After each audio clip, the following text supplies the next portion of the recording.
Because of unusually heavy spring rains, the cave is angry. Water flow is way up. Gravel is being ejected from the entrance. Other rocks linger along the way.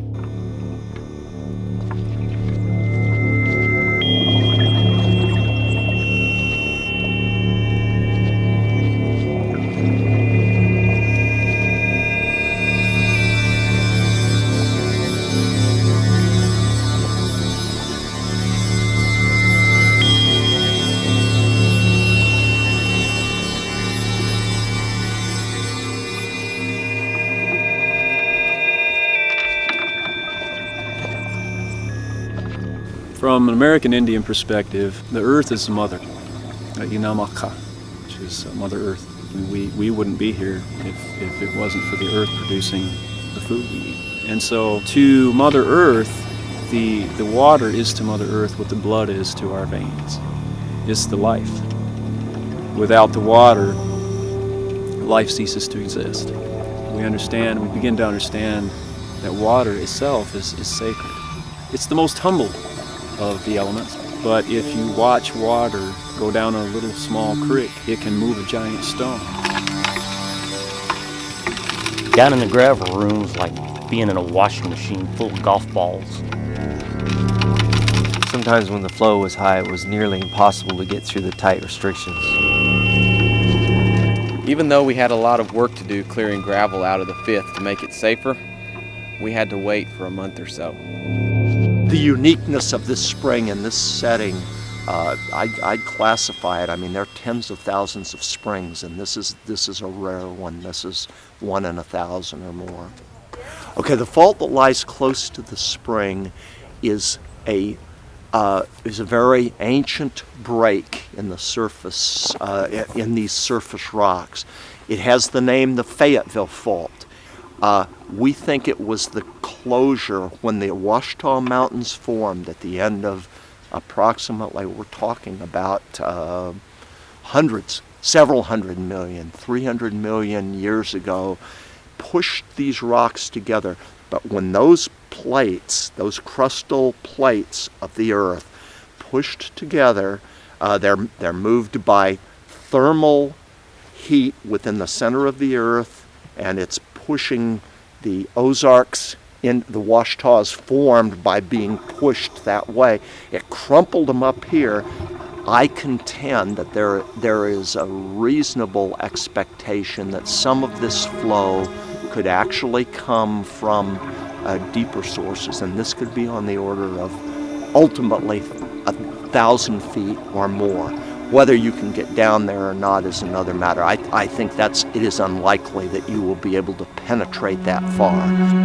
The flow was finally down. We were able to get back in the spring.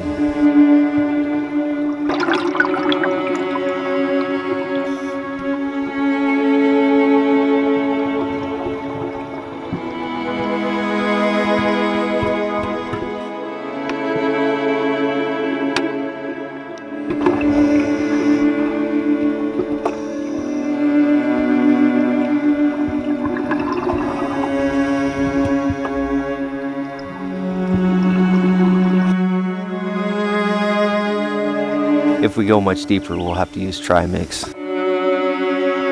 When you're dealing with depths of 130 feet or so, the nitrogen becomes narcotic. You can't pay attention, you can't think right, and so that's why we use a mixture that we breathe that's called tri-mix.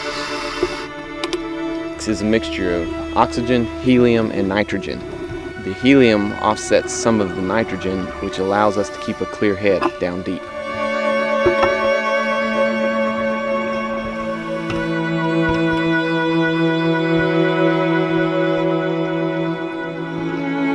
As we removed the gravel and we were able to get through that fifth restriction, the room beyond the fifth is about 10 feet long and 4 feet wide, and it looks like a large portion of the ceiling had fallen down and sealed up the fissure. There's just a small triangular shaped hole at the back of the room. I mean, it is really tight. Because this was an unknown part of the cave, we ran line there. We also installed a pull rope from the 4th restriction to the 6th so that we could get through easily in high flow.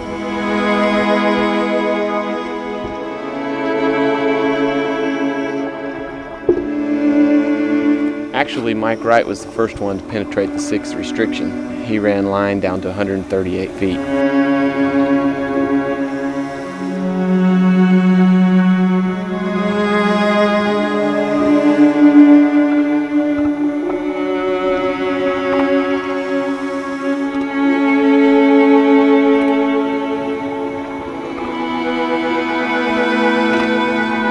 The next day, I took the line on down to 180 feet.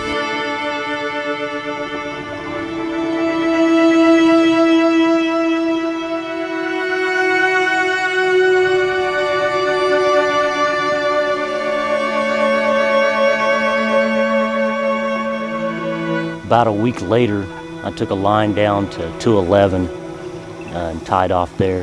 And there was a restriction, but it looked passable.